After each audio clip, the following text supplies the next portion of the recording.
una bendición contar con vosotros. Y ahora sí, hermanos, vamos a la palabra, que para esto hemos venido, ¿no? Vamos a ir hacia adelante y quiero comenzar recordando, hermanos, las primeras palabras que Jesús transmitió a sus discípulos. Están registradas en nuestro pasaje lema, Mateo capítulo 4, versículo 19, y las primeras palabras de Jesús a sus discípulos fueron: venid en pos de mí y os haré ¿qué? Pescadores de hombres, ¿vale? Ese es nuestro lema.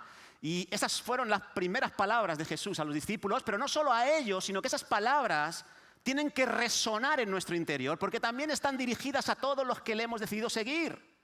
Cuando Jesús dijo que sus discípulos iban a ser pescadores de hombres, estaba pensando en ti y estaba pensando en mí. Eso es lo que se espera de todo seguidor de Jesús, que se convierta en un pescador de almas. Ahora, esta frase también implícitamente nos dice algo muy interesante. Nos dice que el reto de conectar a personas con Jesús es como la pesca. Es como el arte de la pesca.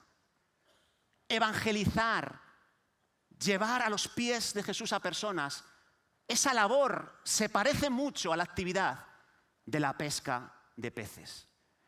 Y es interesante analizar esto, y yo quiero hacerlo hoy con vosotros. En primer lugar, es interesante que Jesús dijo que pescar almas, alcanzar a otros, tiene que ver con el arte de la pesca de peces, y no con el arte de la caza, ¿vale? Que aunque son dos actividades que persiguen un mismo fin, obtener presas para el sustento y el alimento, la forma en la que se hace una y otra actividad tiene grandes diferencias. ¿Has ido alguna vez de caza o de pesca? Si has sido de caza, sabrás que para cazar necesitas estar en buena forma física. Necesitas tener unas buenas condiciones físicas. Tienes que recorrer los montes, tienes que recorrer los bosques, tienes que estar en alerta constante, en una tensión importante, dependiendo de la presa que quieras cazar, pero hay algunas presas que pueden acabar con tu vida. Y por eso necesitas tener un grado de intensidad diferente. La pesca necesitas otro tipo de cualidades, no tanto condiciones físicas, sino quizás condiciones de carácter, cualidades internas. En la pesca es muy importante la paciencia, la serenidad, la calma, la astucia, porque está implícito el arte de la seducción y la atracción. La caza no, la caza es confrontacional. Así que la evangelización, ganar a personas para Jesús, tiene que ver con la pesca, no con la caza. Pero no sé si te ha pasado a ti que muchas veces hemos salido a evangelizar como cazadores. ¿Sí o no? Y mucha de la gente que evangeliza hoy en día son cazadores. Van a enfrentar a su presa, van con sus armas cargadas, dispuestas a volarle la cabeza al primero que aparezca. Muchos seminarios que nos enseñan a evangelizar nos enseñan metodología de cazador, no de pescador. Y Jesús dijo que no, que la evangelización tiene que ver más con la pesca. Un cazador tiene que estar súper preparado, tiene que ser un buen tirador, si no, no va a tener éxito. Pescar puede hacerlo cualquiera. Yo he pescado sin tener nociones previas. Lógicamente hay distintos tipos de pesca. Pero para cualquier caza, incluso la de un conejo, yo vivo en una zona donde hay muchos conejos, tienes que ser un hábil y certero tirador. Porque los conejos no están ahí diciendo: ¡dispárame! Los conejos son sacados violentamente por los perros, ¡ah! Los sacan de sus madrigales, salen corriendo, y tienes que estar preparado para... ¡pum! La pesca no, la pesca tú colocas allí la caña, echas el cebo, te sientas en una silla, te tomas algo, lees un libro y de pronto ves que hace pim, pim, pim, pim, pim, pim, pim, pim. Y ya está. Y ya está. Así que, hermanos, la evangelización, el arte de pescar almas, tiene que ver con esta actividad. Y vamos a ver algunas similitudes. El apóstol Pablo, por ejemplo, era un hombre que entendió perfectamente, al convertirse en seguidor de Jesús, de que debía dedicar su vida a ser un pescador de almas. Y no solo entendió eso, sino que también entendió que la forma de alcanzar estas almas debía parecer a la pesca y no a la caza. Y vamos a ver algunas claves sobre la pesca espiritual que nos enseña Pablo en la práctica para aprender de ellas. Y vamos a ir, por favor, a Hechos capítulo 17. Vamos a ir a Hechos 17, vamos a leer desde el versículo 13, vamos a leer poco a poco los versículos que aparecen ahí porque queremos analizar la pesca de Pablo en Atenas. La pesca de Pablo en la gran ciudad de Atenas y cómo él usó algunas claves que tienen que ver con la pesca de peces y que pueden ser de inspiración para nuestras vidas. Así que Hechos 17:13, te pongo un poco en contexto. Pablo estaba inmerso en su segundo viaje misionero y como parte de esa expedición estaba el apóstol Pablo y estaban Silas y Timoteo. Esos eran los principales componentes de la expedición del segundo viaje misionero. Y empiezo a leer desde el versículo 13 cuando dice: cuando los judíos de Tesalónica supieron que también en Berea era anunciada la palabra de Dios por Pablo, fueron allá y también alborotaron a las multitudes, pero inmediatamente los hermanos enviaron a Pablo que fuese hacia el mar, y Silas y Timoteo se quedaron allí, y los que habían encargado de conducir a Pablo le llevaron a Atenas. Y habiendo recibido orden para Silas y Timoteo de que viniesen a él lo más pronto que pudiesen, salieron. Déjame pararme un momentito aquí para explicar lo que está pasando. Pablo había estado predicando en Tesalónica y había tenido éxito, pero los judíos de allí le estaban persiguiendo y tuvo que irse a otra ciudad llamada Berea. En Berea también se puso a predicar, tuvo éxito, y los judíos de Tesalónica promovieron una persecución contra Pablo y agitaron a los judíos de Berea para que le persiguieran y le mataran. Entonces, los hermanos querían proteger a Pablo y dejan a Silas y Timoteo allí en Berea y dirigen por el mar a Pablo a esta ciudad llamada Atenas. Una ciudad muy importante, era la principal ciudad del famoso imperio griego. Una ciudad que fue fundada en el siglo V a.C. y era una ciudad que dicen muchos que es el origen de la civilización occidental. Muchas de las cosas que suceden en Occidente tienen que ver con lo que se hacía en la ciudad de Atenas en el siglo V a.C. y antes. De hecho, el actual sistema de gobierno de muchos países como el nuestro, la democracia, surgió en Atenas, en Grecia. Y nosotros lo hemos adoptado, lo hemos copiado. Así que fíjate el impacto que tenía esta ciudad. Era la capital cultural del mundo. Atenas era un lugar donde florecieron las artes, la literatura, la arquitectura y sobre todo la filosofía. Tú sabes muy bien que Grecia es la cuna de la filosofía. Los grandes sabios a nivel filosófico, Sócrates, Platón, Aristóteles, surgieron de Grecia, salieron de esta ciudad, desarrollaron sus exitosos comentarios y su vocación filosófica la desarrollaron en Atenas y de allí fue desarrollada a otros lugares del mundo. Así que Pablo se queda en esta gran ciudad, en esta capital de la cultura, en esta cuna de la civilización occidental y se queda solo. Y la pregunta es, ¿qué hace Pablo en este lugar ahora? Mientras espera a Timoteo y a Silas que vengan y estén con él, ¿qué es lo que hace Pablo? ¿Sabes lo que hace Pablo? Pescar. Se dedica a pescar, porque entiende cuál es el llamado que Dios le ha dado como seguidor. Y fíjate, mira, versículo 16. Mientras Pablo los esperaba en Atenas, su espíritu se enardecía viendo la ciudad entregada a la idolatría. Así que discutía en la sinagoga con los judíos y piadosos. Discutía en la sinagoga con los judíos en primer lugar. Así que la primera pesca que quiere hacer Pablo, como tenía por costumbre, era la pesca de judíos. ¿Y qué hace en Atenas? Echar la caña y ponerse a pescar judíos en una pecera llamada sinagoga. Y como no se sentía satisfecho simplemente yendo a los judíos, por las tardes o otros días se iba al ágora, a la plaza pública de Atenas, a tirar la caña y pescar griegos. Lo dice ahí, piadosos en la plaza cada día con los que concurrían. Así que Pablo no perdía el tiempo. Da igual si estaba solo o acompañado, da igual si estaba en una gran ciudad como Atenas o en una menos importante como Berea. Siempre tenía una mentalidad de pescador. Y la pregunta es, ¿tenemos esa mentalidad nosotros de pescador?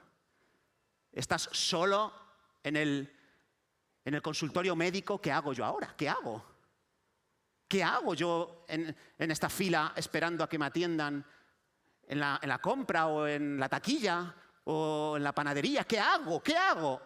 ¡Ah! Ya lo sé. Voy a sacar el móvil.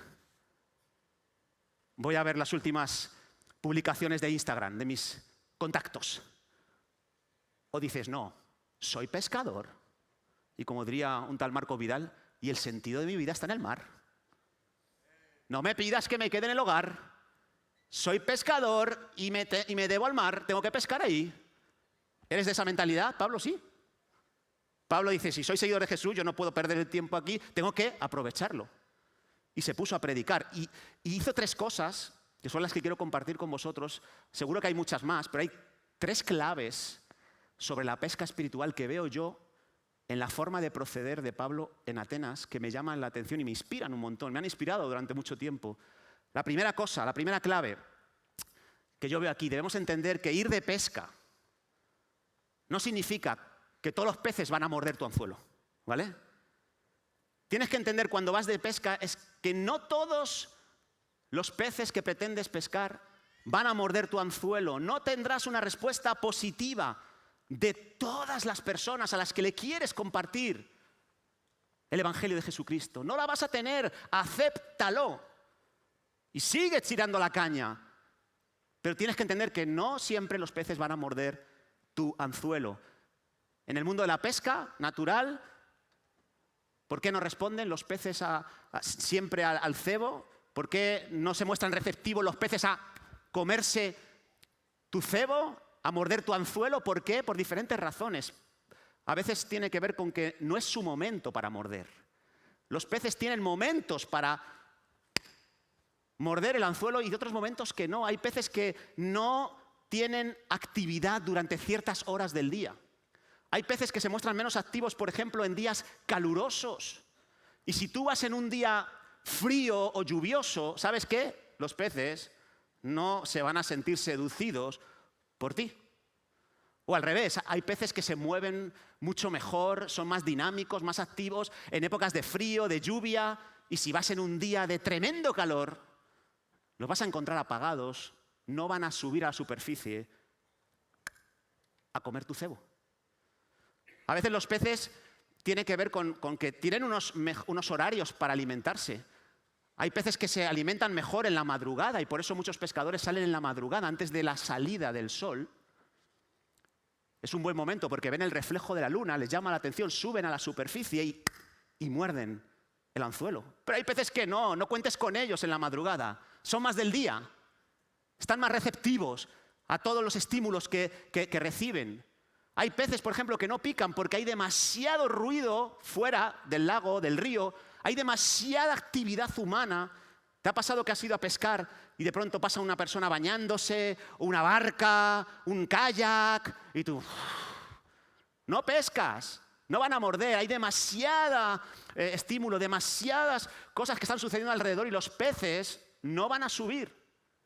Hay veces que no muerden el anzuelo porque tienen demasiado alimento natural debajo de ese río, o de ese lago o de ese mar. Están sobrealimentados.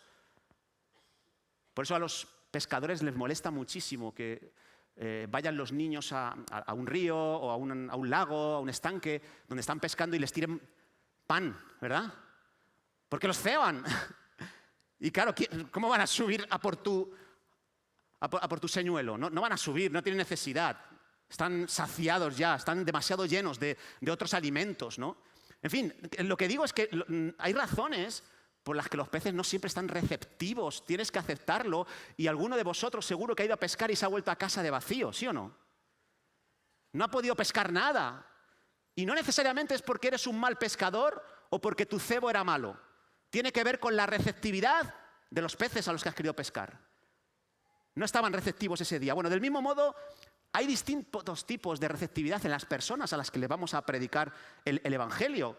Hay personas que están muy receptivas y otras no tanto. Y al apóstol Pablo le pasó lo mismo, ¿vale? Si te sirve de consuelo. Fíjate, versículo 18. Y algunos filósofos de los epicúreos y de los estoicos disputaban con Pablo.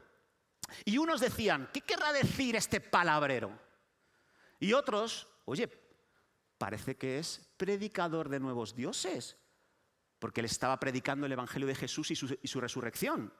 Y tomándole, dijeron, ven al Areópago, diciendo, ¿podemos saber qué es esta nueva enseñanza de la que hablas? Pues traes a nuestros oídos cosas extrañas, cosas que nos llaman la atención. Queremos pues saber qué quieres decir con esto. Porque todos los atenienses y los extranjeros residentes allí en ninguna otra cosa se interesaban sino en decir o en oír algo nuevo. Así que Pablo predica, echa su caña con su cebo, Jesucristo, su resurrección, y consigue distintas reacciones de la gente que transitaba la plaza pública, el ágora. Unos dicen, este es un charlatán, se burlan de él, le menosprecian, le muestran indiferencia. Buah, este es un palabrero como los que estamos acostumbrados, este es un vendedor de humo. Ya, no hay caso. Pero hubo otros peces ahí, hubo otras personas que mostraron una receptividad distinta, se mostraron interesados. ¡Wow! Espera, que a mí me interesa saber acerca de este tema. Está predicando de nuevos dioses. Interesante. Y habla bien, y tiene sentido, y es coherente lo que está diciendo. Consiguió despertar en ellos un interés, y los peces iban acercando a su cebo. Y dijeron, mira, queremos escucharte más precisamente, queremos escuchar más detalladamente lo que tienes que decirnos, y de la ágora le invitaron al Areópago.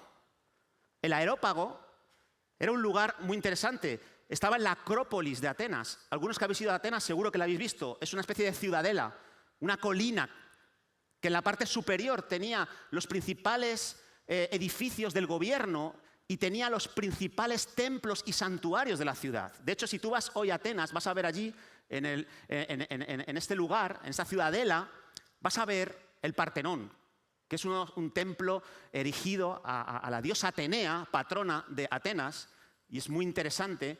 Y ahí fue donde se le llevaron a Pablo, que era un lugar más culto, un lugar donde se disputaba, donde se discutía acerca de cuestiones que tenían que ver con la filosofía, con la inteligencia, con la religión. Era un lugar más culto y Pablo es invitado allí y predica un sermón que luego lo analizaremos, pero el resultado posterior a ese sermón confirma este principio que te estoy diciendo, que no todos los peces van a morder el cebo, porque fíjate lo que sucedió después de ese sermón en el Areópago de Pablo. Versículo 32, cuando oyeron lo de la resurrección de los muertos, unos se burlaban, otros decían, ya te oiremos acerca de esto otro día.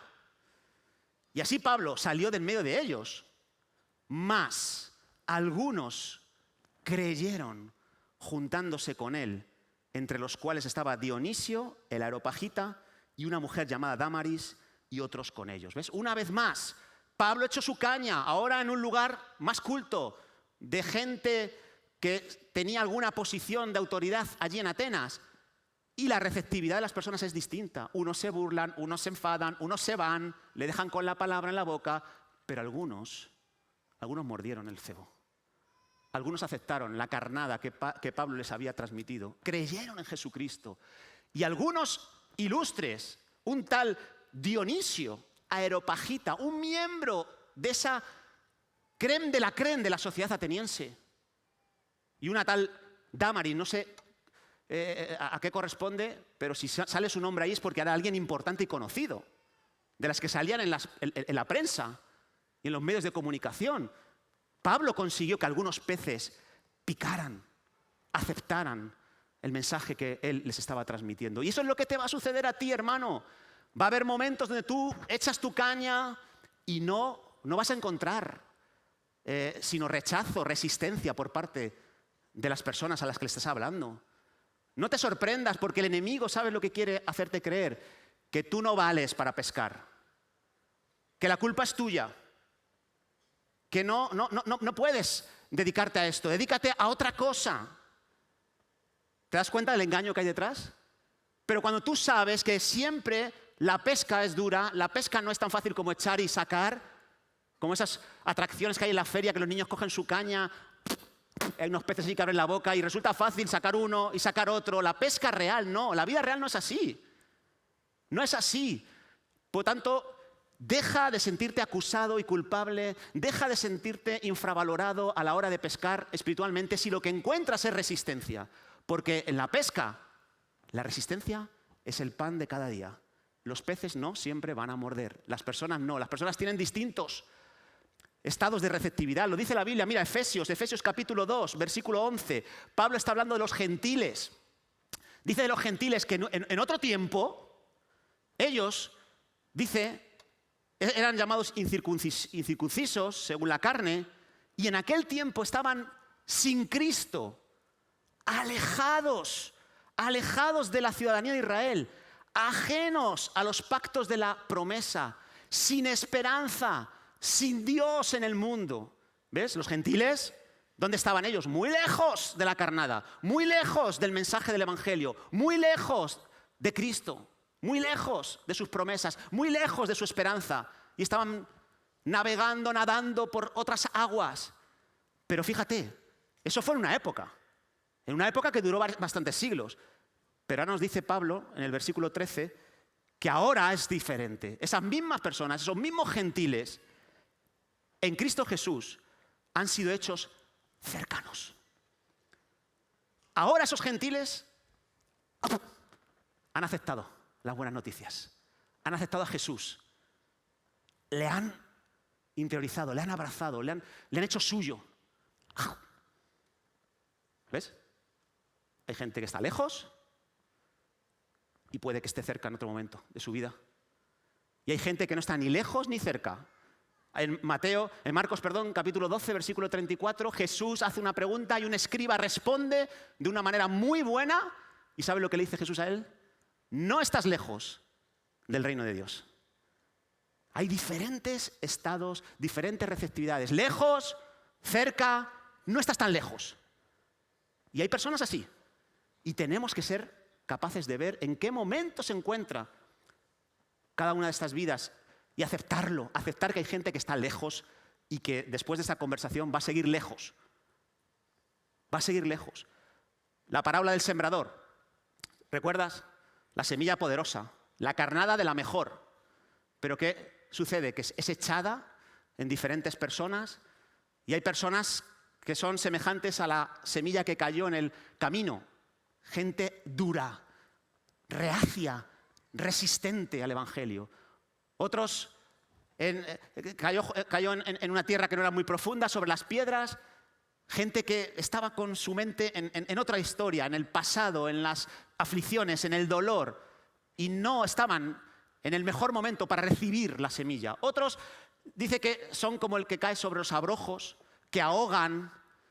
Y nos dice la interpretación de la parábola que son gente que está preocupada por su futuro, preocupada por las finanzas, por las riquezas. ¿Qué será de mí? ¿Qué será de mi subsistencia?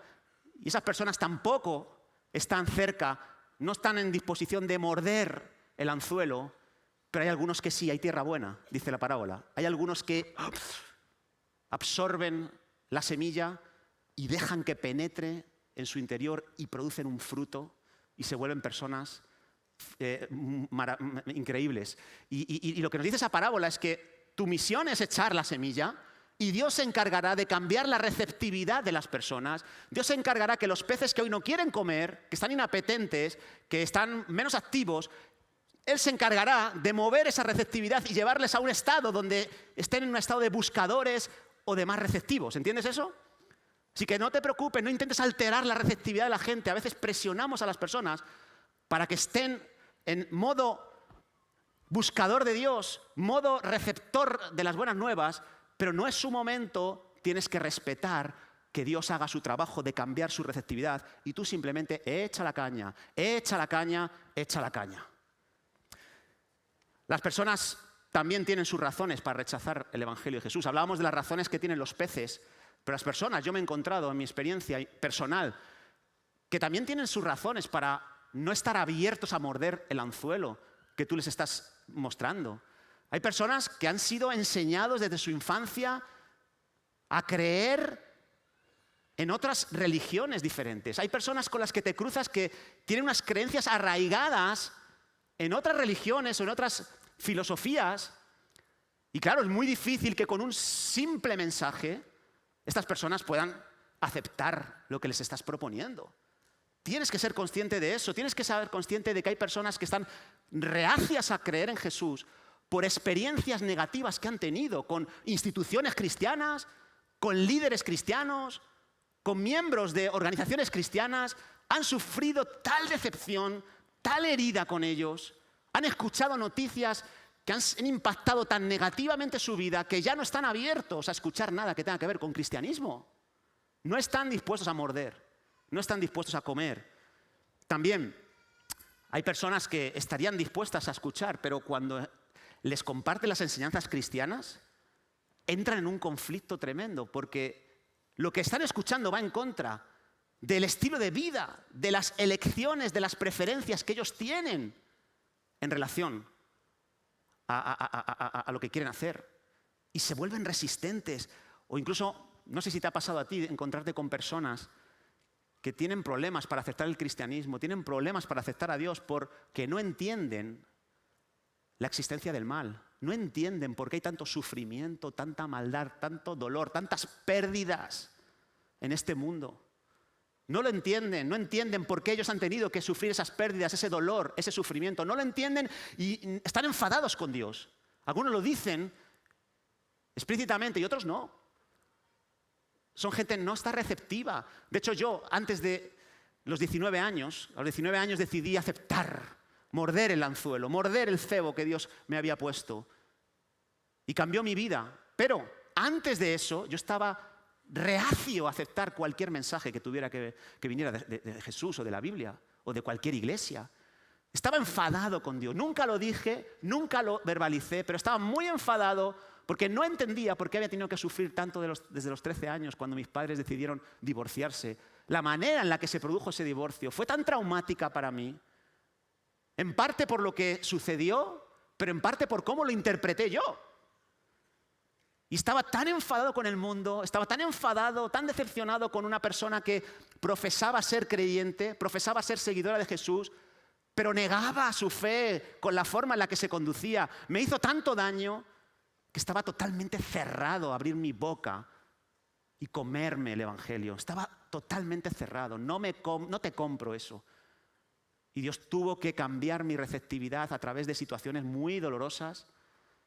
Y un día decidí abrir la boca y comerme a Jesús. Pero no fue así desde el principio. Así que, hermanos, primera cosa, debemos entender en esto de la pesca que no siempre van a morder los peces. Pero en segundo lugar, y ahora sí, voy con el segundo punto, tienes que entender que hay diferentes clases de peces. Hay diferentes clases de receptividad, pero también hay diferentes clases de peces. Y antes de echar la caña, deberías detenerte a analizar qué clase de persona tienes delante. Si quieres pescar, no solo tienes que entender que hay diferentes receptividades, sino que hay diferentes tipos de persona. Y Pablo sabía muy bien esto. Pablo sabía muy bien que tenía que analizar su audiencia antes de abrir su boca. Y mira, lo vemos en el versículo 16 de este capítulo 17 de Hechos. Mientras Pablo los esperaba en Atenas, ¿qué hacía él? Su espíritu se entristecía, se enardecía. Dice, viendo la ciudad entregada a la idolatría. Lo primero que hizo Pablo cuando llegó a Atenas es observar lo que había a su alrededor, observar la gente que estaba a su alrededor. ¿Y qué observó él? ¿Y qué deberías observar tú si hay diferentes clases de peces antes de actuar? Observa sus intereses. ¿Qué cosas les interesan a las personas a las que voy a hablarles del Evangelio? Observa sus inquietudes, sus preocupaciones. Observa sus heridas, sus necesidades.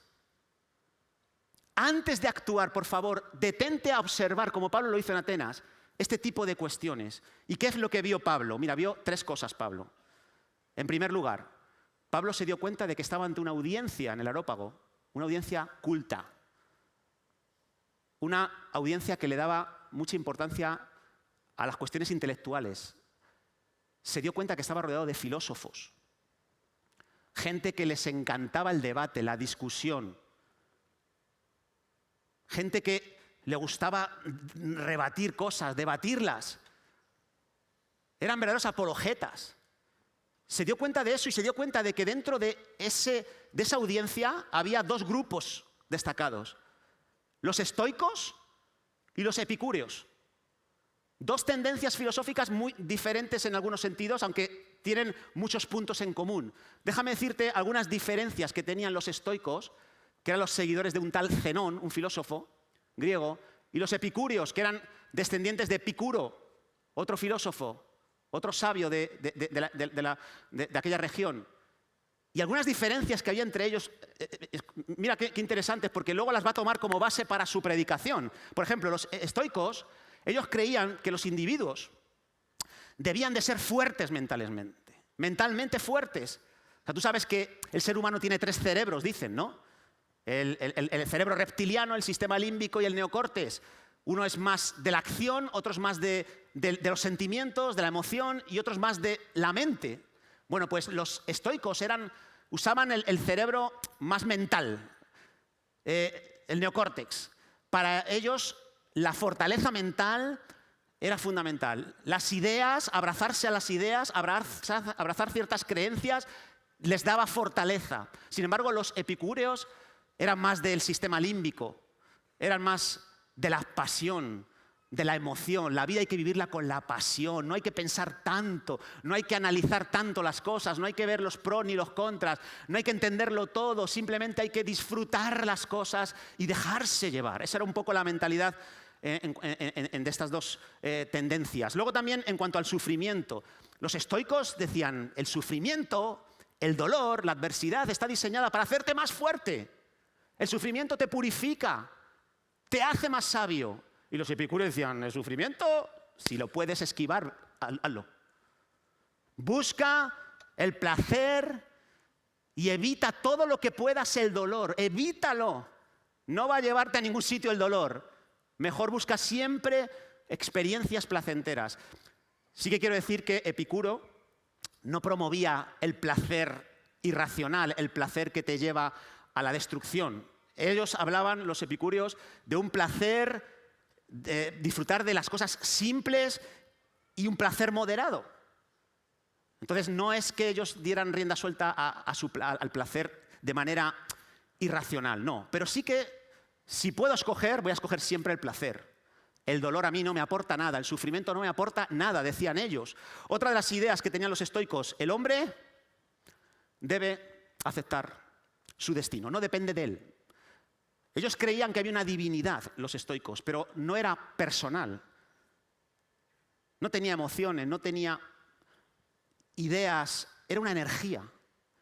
Los estoicos creen en un Dios energía, que había creado todas las cosas por medio de esa energía, incluso a los seres humanos. Y la misma energía que había en un árbol estaba en ellos.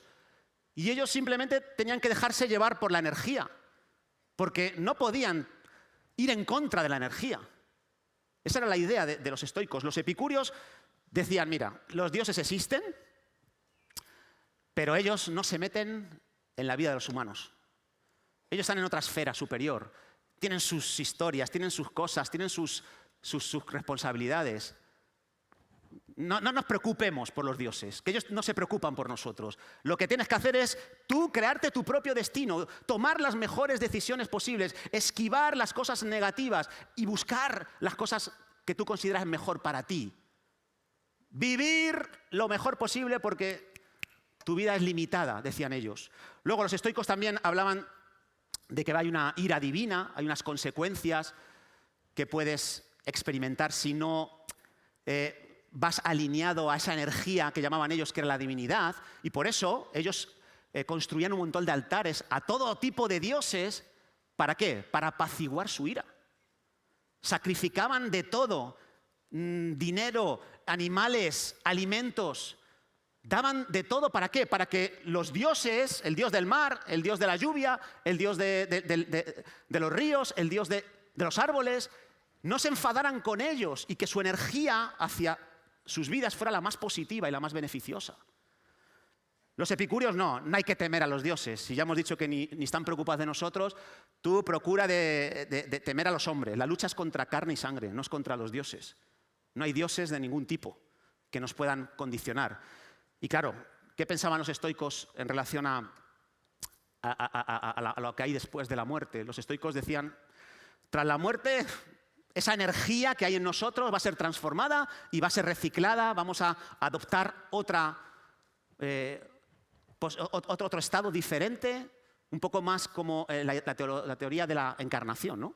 Y los estoicos que decían, no hay nada. Así que vivamos, comamos, porque mañana moriremos y no hay nada. Ellos eran muy nihilistas. No existe nada después de la muerte, así que ¿por qué preocuparse aquí en la tierra por lo que va a suceder después de la muerte? Esa era un poco la idea de las personas que estaban delante de Pablo. Pero no solamente vio que eran gente culta y filósofa, había otra cosa que observó Pablo. Vio que había en ellos una curiosidad extraordinaria a nivel religioso.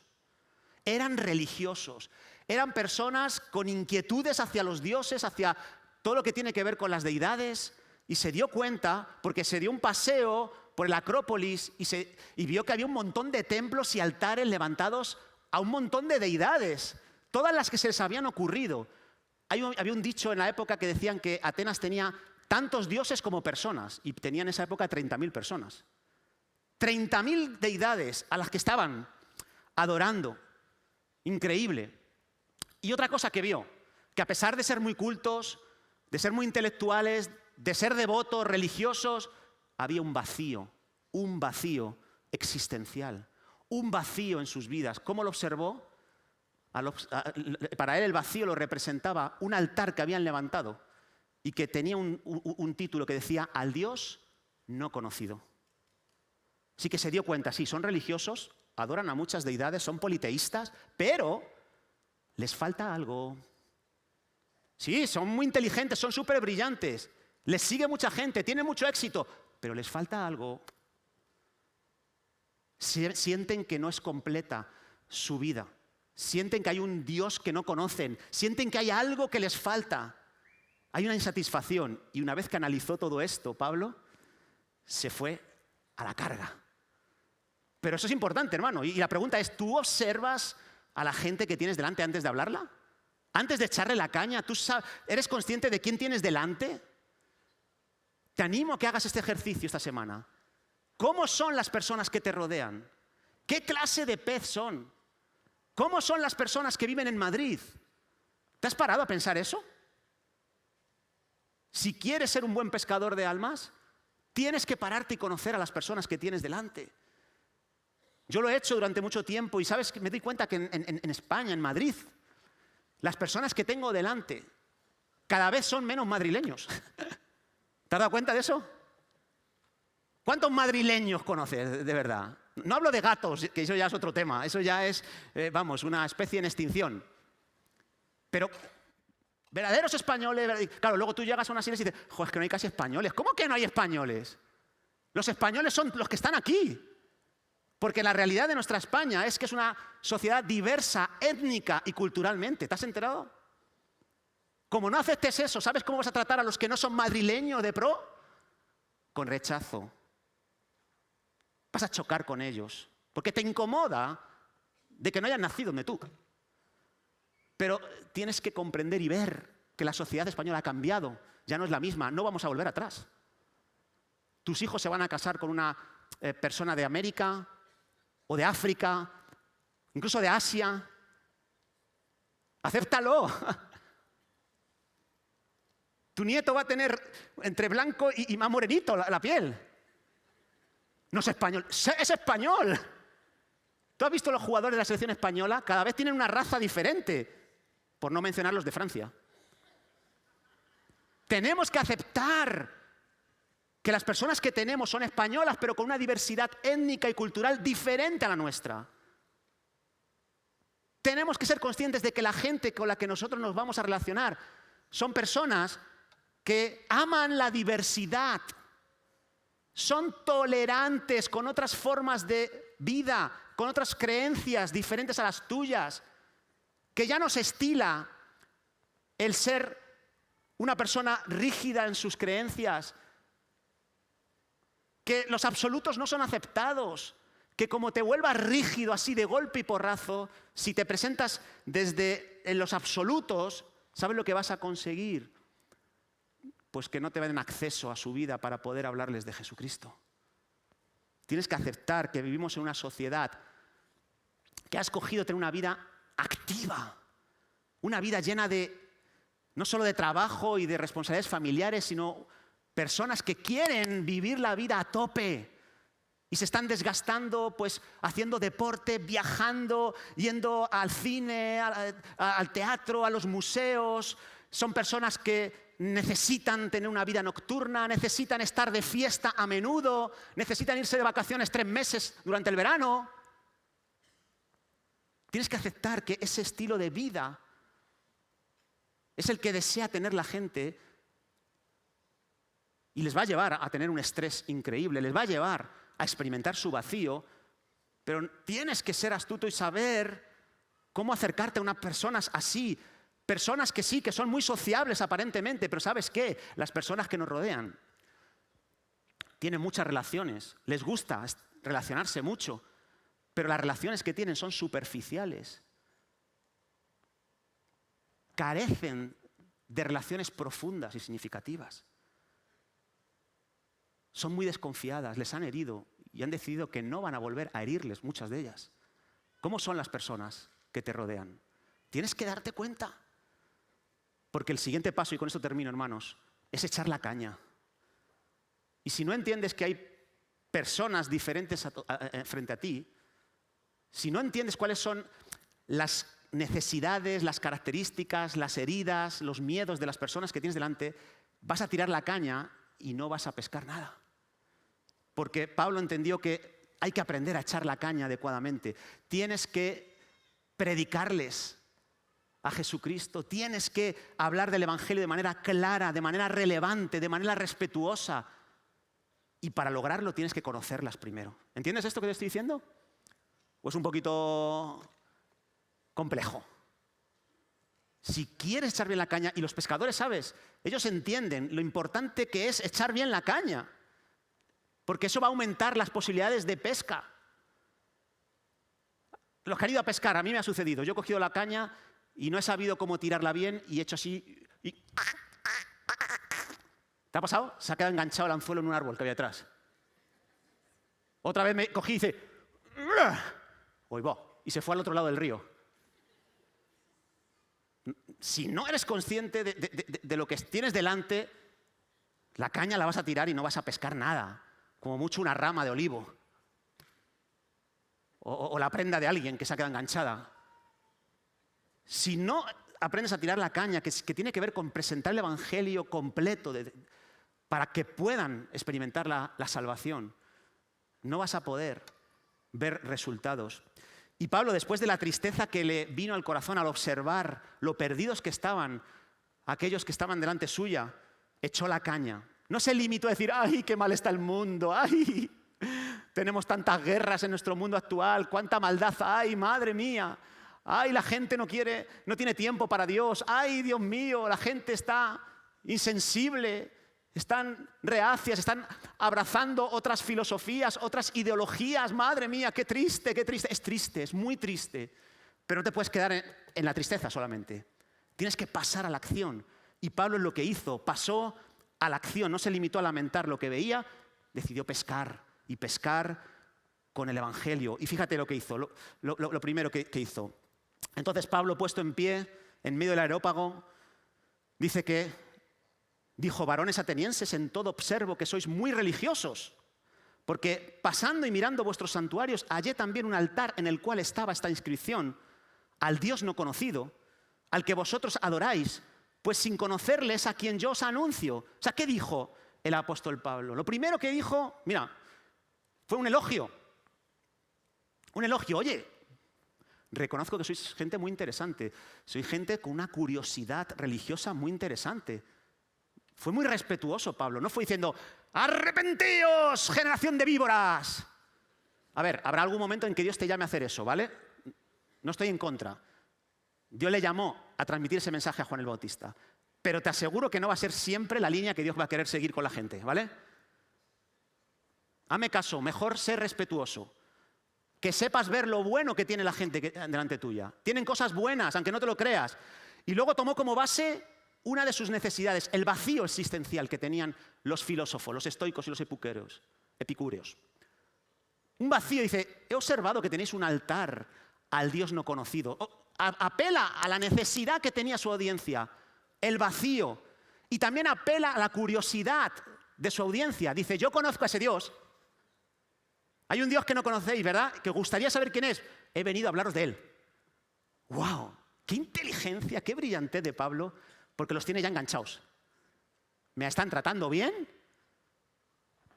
¿Me han sabido ganar la atención? Porque me van a hablar. Me han hecho consciente de que hay un Dios que no conozco y ahora me dice que él sí sabe quién es ese Dios y me lo quiere presentar. ¿Tú crees que ahí se fue alguien a su casa? ¿Cómo se quedan todos? Háblanos, háblanos. Y Pablo les habla de ese Dios que ellos no conocen. ¿Cómo es el Dios que predica Pablo? Fíjate, versículo 24. Es el Dios que hizo el mundo, las cosas que en él hay, siendo Señor del cielo y de la tierra. No habita en templos hechos por manos humanas, ni es honrado por manos de hombres como si necesitase algo, pues Él es quien da a todos vida y aliento y todas las cosas. ¿Sabes quién es mi Dios? ¿Sabes el Dios que vosotros no conocéis y que yo sí conozco? Es el creador de todas las cosas. Es el que os ha creado a vosotros, el que ha creado este mundo, estos cielos, este sol, esta luna, estas estrellas, estos mares, estos ríos. Y como es el creador de todo, también es el Señor de todo. Es el Señor, es el que manda. Y como es el gran creador, ¿sabes qué significa eso? Pues que un creador, cuando crea algo, lo hace con un propósito. Lo hace con un sentido, con un significado. Así que cuando creó el sol, lo creó para cumplir una función concreta.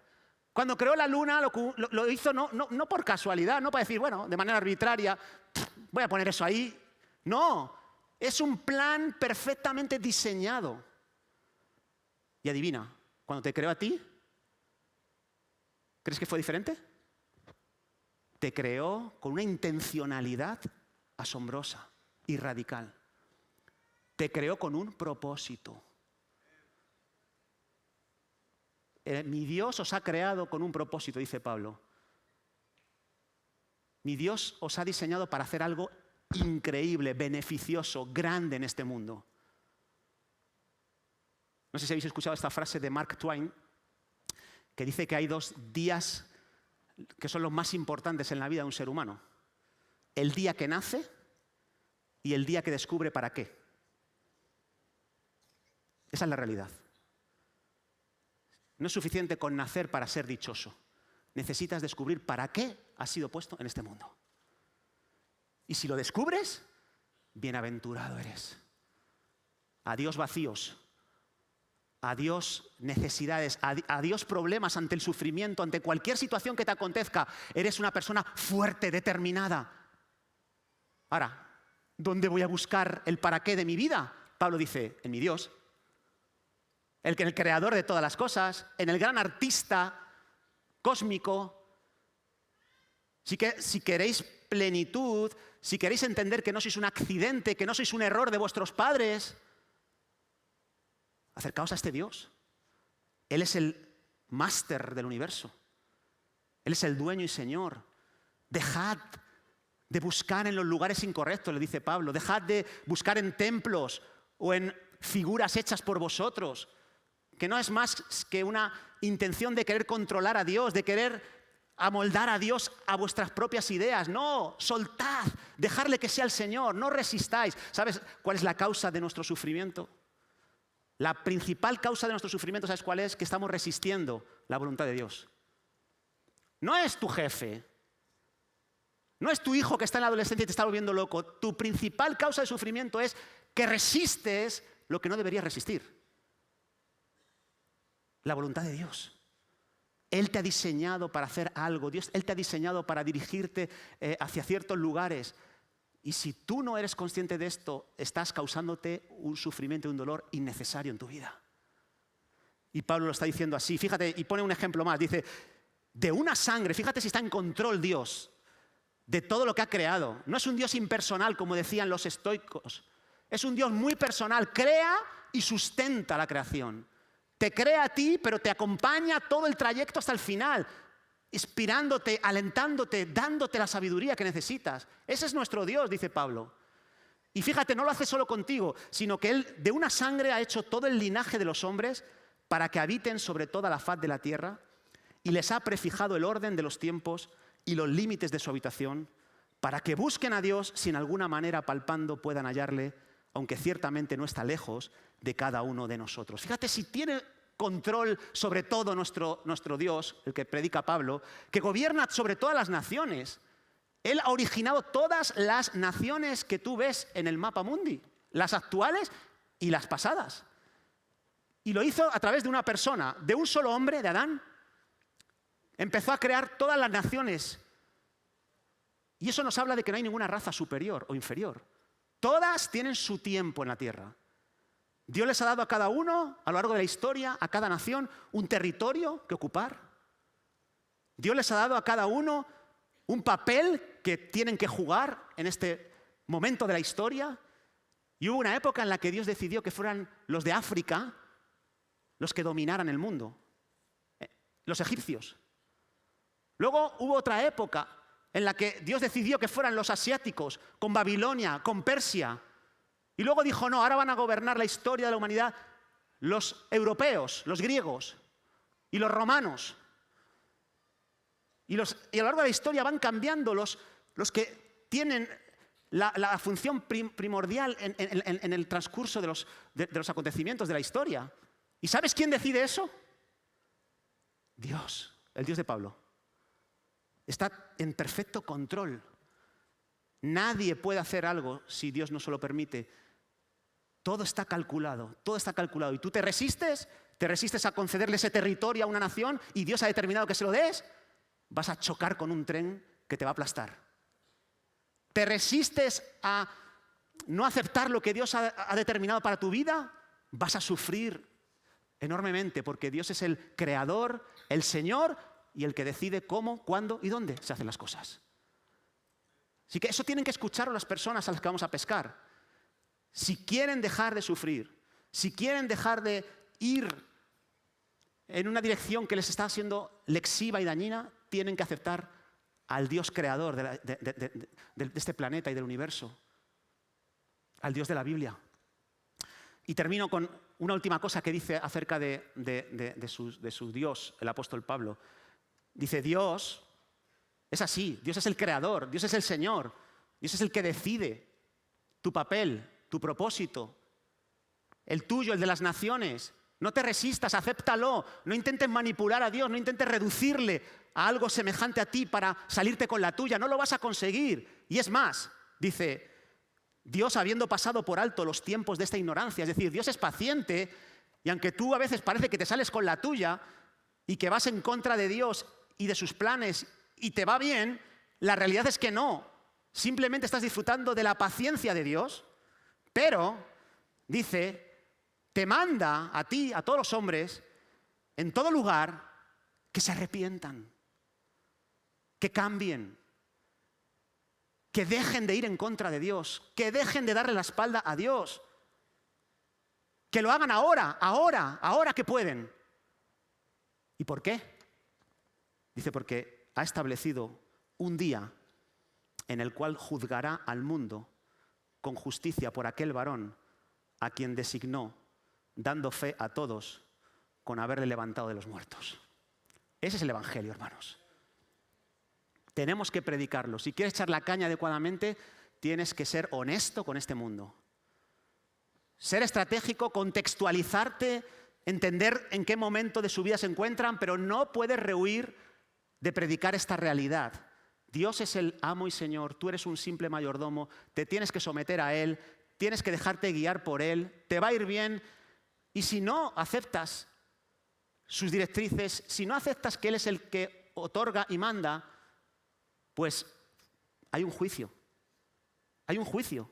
Dios ha establecido un juicio, es decir, será algo incondicional. Te da igual que tú no creas en el juicio final. Te da igual si tú dices, pues eso es una creencia tradicional, eso es una creencia de la cultura del miedo y del temor para controlarnos. Da igual lo que tú creas, pero Dios ha establecido un día en el que habrá un juicio.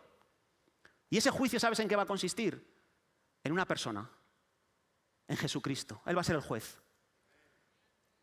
¿Y sabes lo que significa eso? Que si tú no aceptas a Jesús como el camino, como la verdad, como la vida, como la luz de los hombres, como el buen pastor, como el pan de vida, si tú no aceptas a Jesús como el todo, vas a ir a ese juicio y las consecuencias no te van a gustar.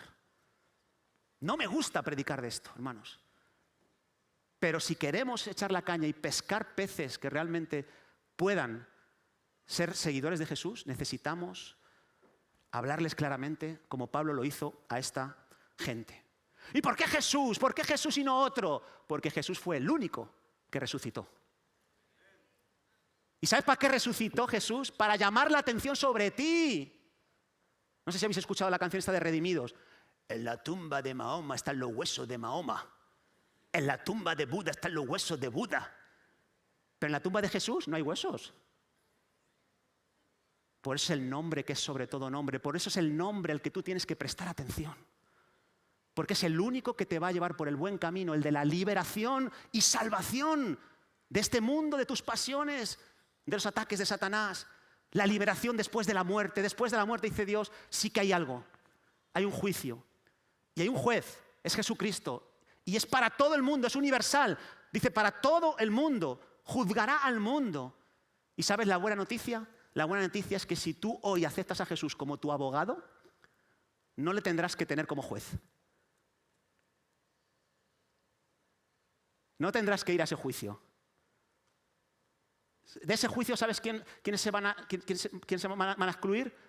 Los que hoy contraten a Jesús como su abogado. Si alguno hubiere pecado, abogado tenemos a Jesús para con el Padre. Y si le aceptas hoy a Jesús, no vas a ir a ese juicio. No vas a ir. Vas a experimentar algo parecido a lo que yo experimenté un día que tuve un accidente, una colisión múltiple. Iba yo con mi mujer en el coche y miro por el retrovisor y veo que tuve que frenar abruptamente, conseguí no chocar al delante. Vi que el de detrás venía con mucha fuerza, frenó, pero el que venía detrás no iba a frenar. Y yo le dije a mi mujer, agárrate que nos van a dar. Y sonó pam, pam, pam. Uno originó el golpe, le dio a otro, el otro a mí y yo al otro. Y la compañía, claro, como era una colisión múltiple, tenía que abonar. Y se tiraron meses hasta que sin respondernos. El que yo le di me denunció a mí. Dijo, bueno, pues como el otro no responde, pues yo voy a denunciar al que me ha dado a mí. Y me llegó a casa una citación judicial para ir a la Plaza de Castilla. Yo estaba atemorizado. ¿Qué hago yo? Pero si yo no he sido. Voy a juicio. Siempre resulta incómodo. Aunque seas inocente, ir a juicio resulta incómodo. Y allí yo estaba en la plaza, llamé a mi compañero, oye, que me han dicho que tengo que presentarme allí en la plaza de Castilla, en los juzgados. Sí, tienes que hacerlo. Pero que yo no he hecho nada, pero que la culpa es de otro. ¿Qué está pasando? Y mi abogado de mi compañía dijo, no te preocupes, vamos para allá. Voy yo contigo, quedamos antes.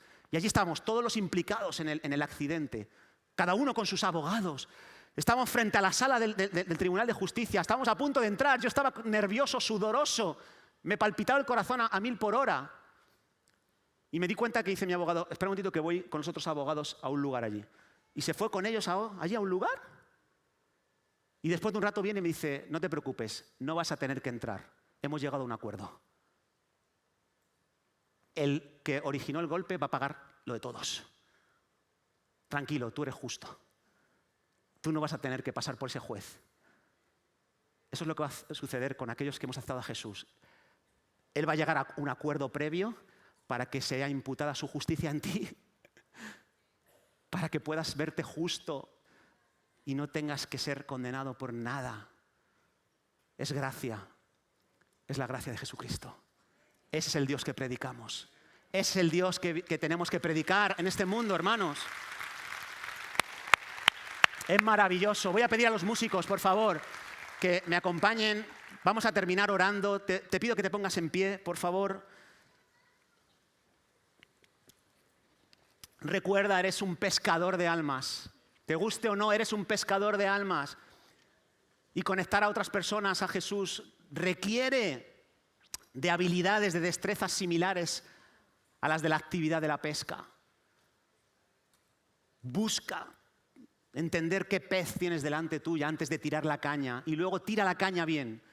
Háblale de todo el Evangelio completo, el Evangelio, las buenas noticias de Jesucristo. Él nos creó con un propósito benéfico. Él nos ha dado un sentido, un significado glorioso en esta vida. Y Dios dice, vamos, sígueme.